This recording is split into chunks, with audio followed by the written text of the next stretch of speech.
Michal here and welcome to my channel again. Today we will be coming back to the series of learning from the ETs, and let's talk about the consciousness of unity and how it's different from sameness. So, it is clear that there's a lot of chaos going around in the world, and clearly we see that what worked in the past doesn't work anymore and we need something different. And there's a lot of people who are calling for some sort of unity. Now the question is, do we know what unity actually is? Because unity doesn't mean sameness. And I cannot emphasize this enough.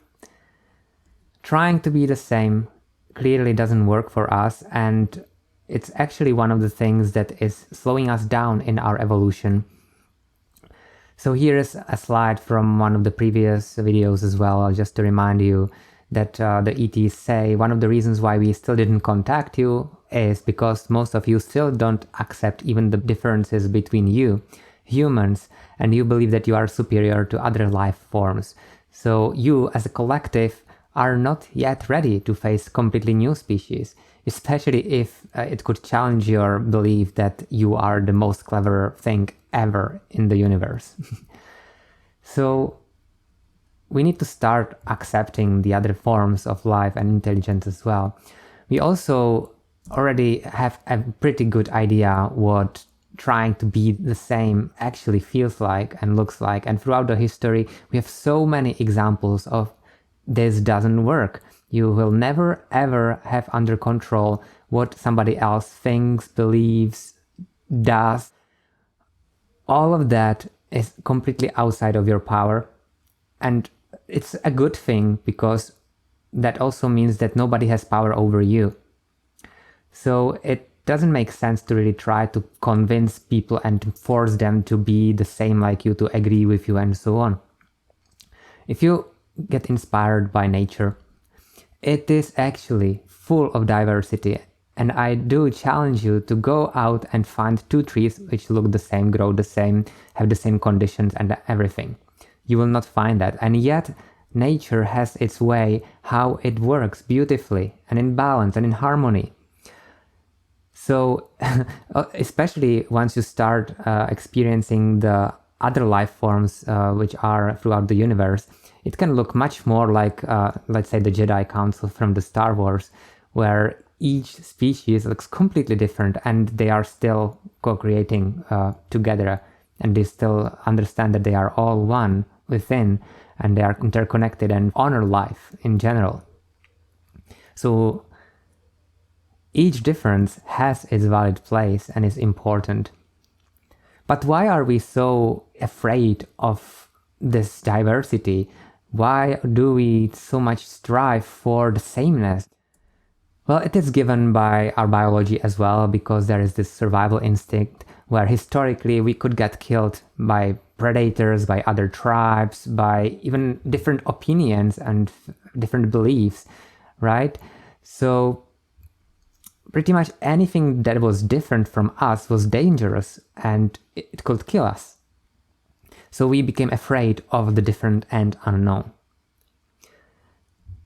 And therefore, we naturally want to fit in because we want to find our tribe. We are seeking kind of those things that are bringing us happiness, like self-acceptance, self-love, passion, sharing our unique gifts, and forgiveness. All of these things will typically be the things that will make you happy.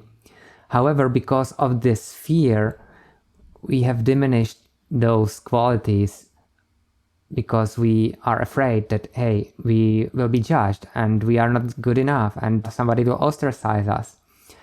So this got us into a loop, and very dangerous one, where we have a hole within because we are not ourselves. We are just pleasing others, and we look for acknowledgement from the others. And therefore, we need to meet their expectations instead of ours. And then we give up our unique gifts to fit in, which creates even bigger hole in us, and something is missing within us again. And this is just like a negative spiral. This is equivalent to the analogy of a drained glass. If you have a glass of water and you just drain it for others, you have nothing left and you are just drained. We even use that, I feel drained, right? So now, here is a fun question. What did these people do differently? I bet you know at least some of them. And yeah, the answer is very simple. They did not try to fit in. They allowed themselves to be unique. And we as a society benefited greatly and still benefit greatly from them being different. So it is not only important for the people to be themselves and allow themselves to be unique, but it is also important for us as a society to allow the different perspectives, the different thoughts, the different abilities, all the diversity. That's a good thing. And so this starts especially in our education system, right? And Albert Einstein had this beautiful quote that you probably already know, that everybody is a genius, but if you judge a fish by its ability to climb a tree, it will live its whole life believing that it is stupid. And so we judge and are judged since early childhood, and everybody who doesn't fit in gets a label, a diagnosis, and typically a treatment plan to be normal, right? And did you notice that based on our definitions, pretty much nobody is normal? Everybody is somehow weird or wrong, you know? So this is totally, I would say, not okay. We really need to start thinking about ourselves as unique, just that. Because everybody is unique. Right? And the diversity is key to evolution and new discoveries and growth. And especially nowadays when there is so much effort, let's say even by the government and social media and other platforms and bigger companies, to control what the other people think, what information they have access to, what they do with that information, how they spread it, and so on. This just literally kills the evolution and the innovation. Because who is going to decide what is okay and what is not? We have like 8 billion of people on Earth right now, and we are heavily underutilizing that. Here are some quotes from the ETs by themselves. How can I make a difference if I'm not different? I can't, right? And a society that seeks to be different and criticizes what is different is a sick society. Because it logically doesn't even make sense. Now, here is one of my pictures, or actually 2 of my pictures, from the COVID times where there were lockdowns and people were trying to push one idea on everybody on Earth, pretty much. Just like one solution to fit all, right? And I was there with these billboards. Brainstorm, don't suppress, learn from each other. There are other ways, and it is okay to disagree. And if you don't know how to respond to somebody who has completely different opinion from you, and you still disagree, then I really invite you to look at it slightly differently and bring in the gratitude. Because by them sharing a completely opposite, let's say, perspective, they are giving you an option to see something that you have maybe overlooked. Or maybe you can show them something that they have overlooked. But it doesn't mean that it is wrong. So what you can answer is, oh, I see your perspective now. Yeah, thank you for offering it to me, but no thank you. I prefer something else. And in this response, you basically acknowledge their perspective as something valid. You don't fight it. You express gratitude for this exchange because this is how we learn, this is how we grow. And then you clearly state your ground. This is not what I prefer. I prefer something else, and maybe that's it. And you don't have to agree. You can each go a different path, and that's okay. They will explore their perspective, and you will explore yours. And who knows, maybe you will learn a few days later, like what they were up to. Or maybe vice versa, it doesn't matter. Here is a beautiful quote.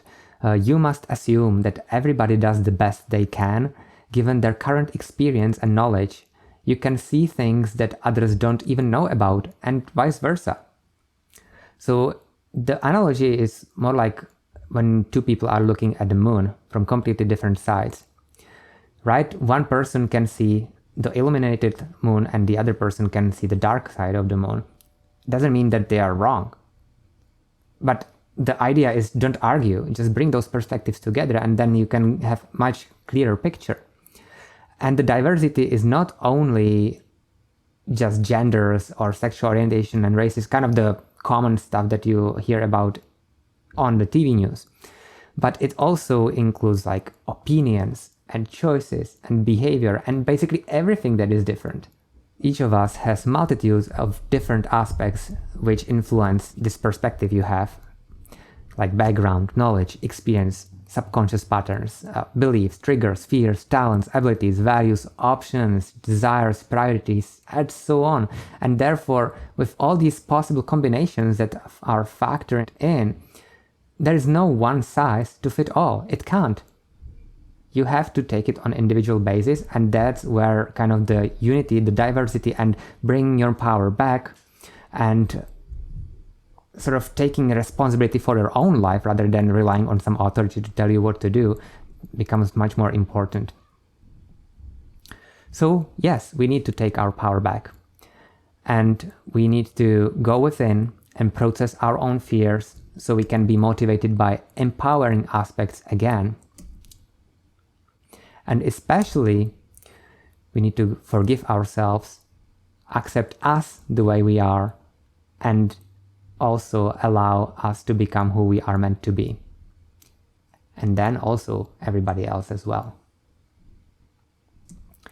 So instead of draining yourself by trying to please others first, and then you are sort of empty, just overflow and inspire.